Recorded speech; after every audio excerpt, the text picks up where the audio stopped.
welcome back to the channel. Today we are doing a job on the Lexus ISF. We're changing the auxiliary belt, which is a whopper, as you'll soon see. Right, so if we consult the magic Lexus book of everything, there is a section in here on how to change the belt, and it gives a list of what order you should do it in. So the first thing it says we should do is to remove the cool air duct seal, the intake. Now there is a picture of this, and it looks like it's the flat piece, so the bonnet kind of meets the rest of the car along this edge. So we need to remove this plastic cover. It then says to remove the number 1 air cleaner inlet, which, if you've seen an ISF, there's like an air scoop thing. It fits in that gap there and pushes air into the engine.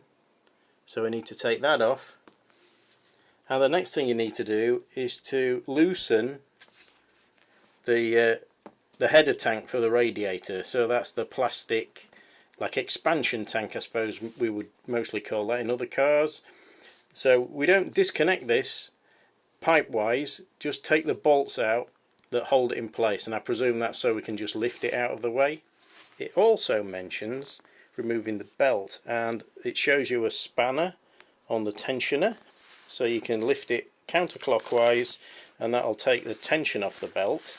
And over the page it shows that in the tensioner there's actually a hole which is pointed out here, and you can put in something like a drill or something like that.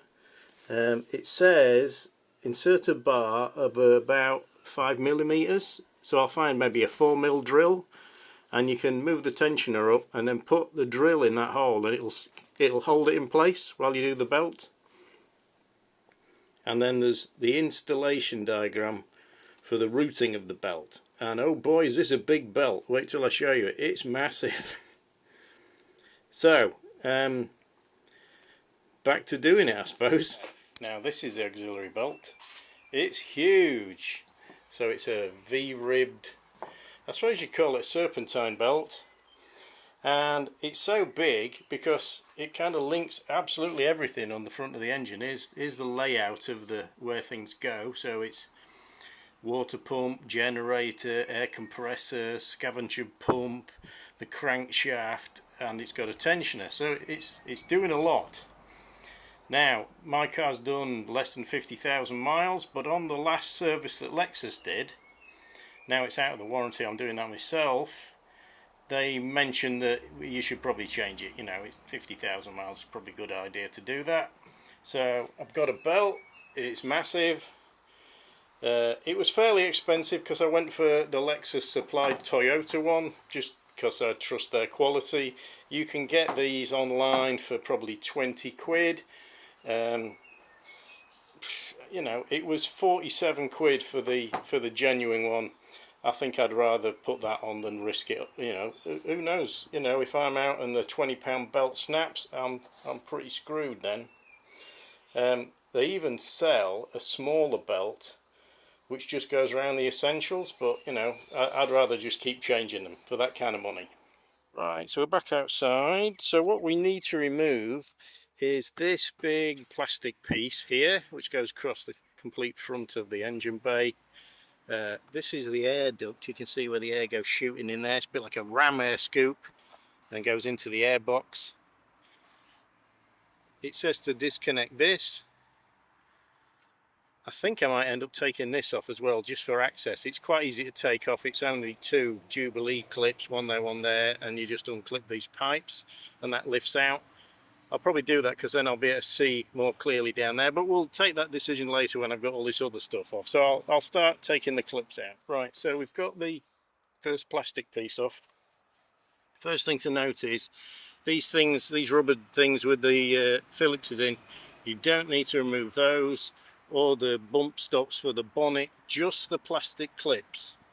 Same on this side, there's a one there with a screw in and a rubber bung. This is all just clips. So need to take this off next. Right, so the ram air scoop thing has come off.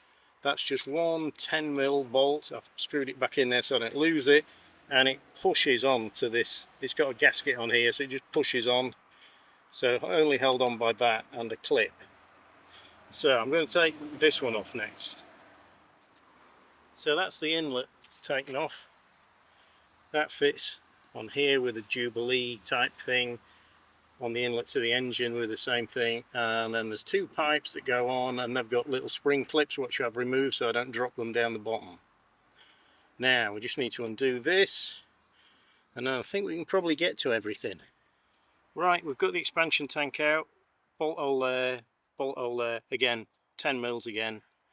Down the bottom it sits on a little bracket there. It's the one with the hole in, and there's a rubber bung on the moulding at the bottom for it to hold it in there.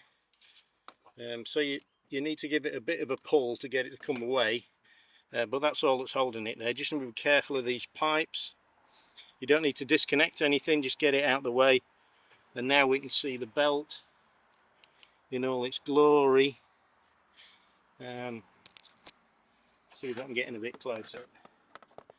So you can see all the pulleys and the tensioner. So now I've got to find a spanner that fits the tensioner, see which way it goes, and then somehow try and find the hole, which I can't really see at the minute, to get that away. I may even not bother with locking it off. I might rely on just using the spanner to get it off and then get the new belt on, but we'll see how we get on. Right, I've been and photographed the manual because I couldn't remember where the hole was, so that you need to put your drill in there, and then you need to move it around to there and push it in there, then it'll hold that out the way. That looks like quite a long way based on access and how tight that tensioner is, but we'll have a go. Right, so I've got it off.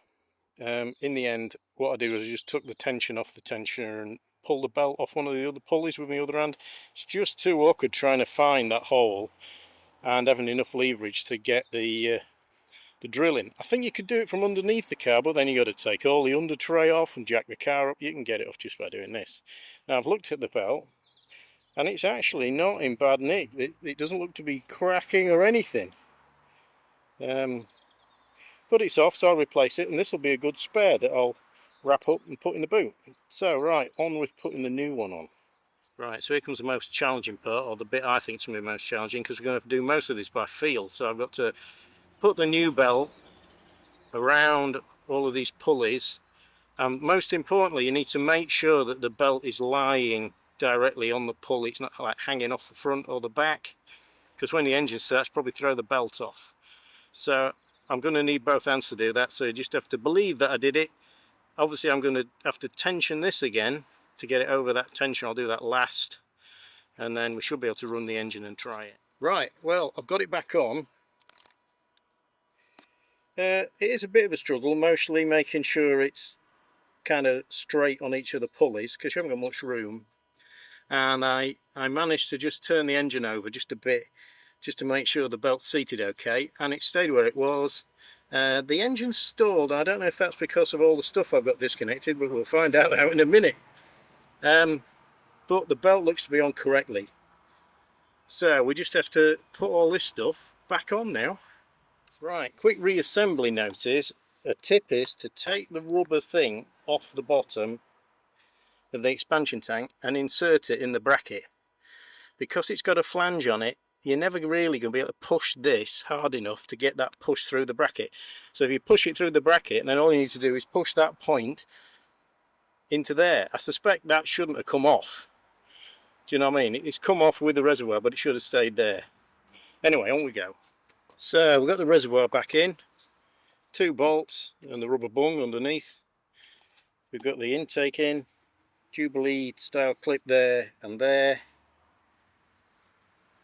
these 2 spring clips for the 2 hoses that push onto the intake.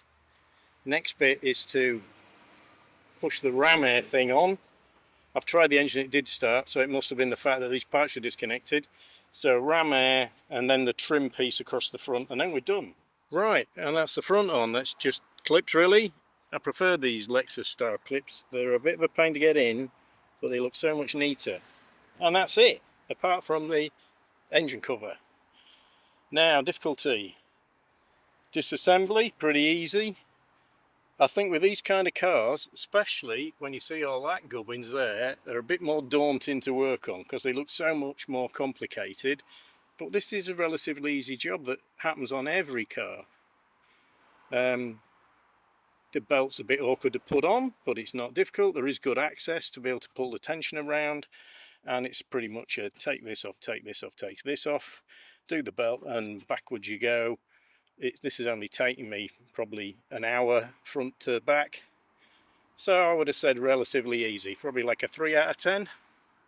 So if you've enjoyed the video, please like, subscribe, ring the bell, do a jig, all that great stuff. Thanks for watching, and stay tuned to the channel for more great content in the future. Thank you. Right, just an added bit. On these Lexuses you can actually put in your own maintenance details. So if you press the setup button, vehicle maintenance, you can, like, I've changed the oil, I've changed the filter. In here I've put a personal one in, which is you type all this in when you do it, change the auxiliary belt on today's date, what mileage you've got, and it tells you how many miles to go until you do the next one, I suppose. But it's nice that you can have that saved in the car, for your own pleasure, or the fact that if you sell it to someone else you can show when things were done. So that's a nice addition that you can do. Right, so that's it. Thanks very much for watching.